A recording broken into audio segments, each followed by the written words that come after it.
আসসালামু আলাইকুম ওরহমতুল্লাহি ওয়াবারাকাতুহু। আহলান ওয়া সাহলান। আজকের ক্লাসটা হচ্ছে সপ্তম ক্লাস। আমরা আসলে 5 মিনিটের ক্লাস, খুব অল্প সময়ই চেষ্টা করব যাতে বেসিক বিষয়গুলো আমরা নিয়ে আলোচনা করতে পারি। তাই একদম সিম্পল বিষয় নিয়েই আমাদের আলোচনা। আমরা গত ক্লাসে আলোচনা করেছিলাম জুমলা অর্থাৎ বাক্যের গঠন।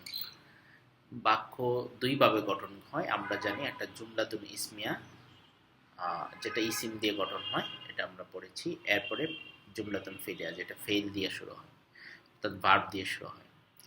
জুমলাতুল ইসমিয়ার অনেকগুলো উদাহরণ আমরা দেখেছি। এ পর্যায়ে আমরা জুমলাতুল ফেইলিয়া, আজকে এটা নিয়ে আলোচনা করব। এরপরে জুমলাতুল ফেইল ইসমিয়ার ব্যাপারেও আলোচনা হবে। তো জুমলাতুল ফেলিয়ার মধ্যে আমরা জানি যে সাবজেক্টের দুইটা নাম, একটা হচ্ছে ফাইল আর একটা হচ্ছে নায়েবে ফাইল। একটা নায়েবে ফাইল। তো ফাইল হচ্ছে যদি অ্যাক্টিভ ভার্ব হয় তাহলে এই সাবজেক্টটা হবে ফাইল, অর্থাৎ ফাইল হবে। যেমন ইয়ারিফু রাশিদুন খালিদান, রাশেদ খালেদকে চিনে, তাহলে কে চিনে? রাশেদ। রাশেদ এখানে ফাইল, এটা হবে ফাইল। আর যখন যদি বলা হতো যে রাশেদ খালেদ পরিচিত, তাইলে কি হইতো? ইউরাফু। তখন এই রাশেদটা যখন বাদ পইরা রাশেদের জায়গায় যখন খালেদ এসে পড়তো, তখন এটা হয়ে যেত আপনার নায়েবে ফাইল। এই যে যখন কুতিবার রিসালাত, চিঠিটা লেখা হয়েছে, কে লিখছে এটা নাই, যার কারণে এই রিসালাত হচ্ছে নায়েবে ফাইল, সাবজেক্টের জায়গায় অবজেক্টটা হয়েছে। সাবজেক্টের জায়গায় যখন অবজেক্ট হবে তখন এটাকে নায়েবে ফাইল বলে। যেমন এখানে দিছি, যেমন খালাকাল্লাহুল ইনসানা, আল্লাহ তাআলা মানুষকে তৈরি করেছেন। তাইলে কে তৈরি করেছেন? এই যে আল্লাহ, এখানে আল্লাহ সাবজেক্ট। এরপরেরটা দেখেন, খুলিকাল ইনসান, মানুষকে তৈরি করা হয়েছে। কে তৈরি করেছেন? এই শব্দটা এখানে নাই, আল্লাহ শব্দটা এখানে না দিয়া এই আল্লাহর জায়গায় ইনসান শব্দটা নিয়ে আসা হয়েছে, যার কারণে এটাকে বলা হয় নায়েবে ফাইল। ঠিক আছে, এগুলো আমরা বিস্তারিত পরে পড়বো, কিভাবে নায়েবে ফাইল হয়, কিভাবে ফাইল হয়। এরপরে দেখেন নাকরা উল কোরআনা, আমরা কোরআন পড়ি। তো এই যে নাকরাও হচ্ছে এখানে ফেইল আছে, যুগ ফাইলও আছে, নাহনু ফাইল আছে।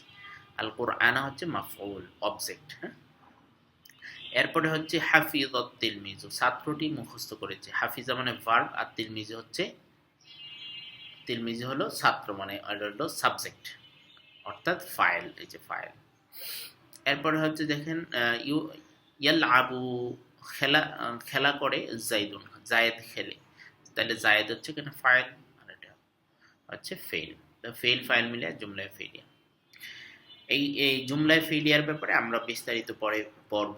এর আগে আমরা ইসিম দিয়ে যে বাক্য গঠন হয়, তাই ইসিমের সম্পর্কে আমরা একটু যে আলোচনাগুলো না করলেই নয়, আমরা সেই আলোচনাগুলো করব। এখানে দেখেন মুবতাদা ও খবর, ইসিম দিয়ে শুরু হলে একটা অংশ থাকে মুবতাদা, আর পরের অংশটা থাকে খবর।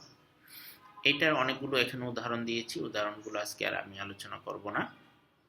দেখেন এখানে একটা উদাহরণ বলি, যেমন হাদা মাদ্রাসাতুন।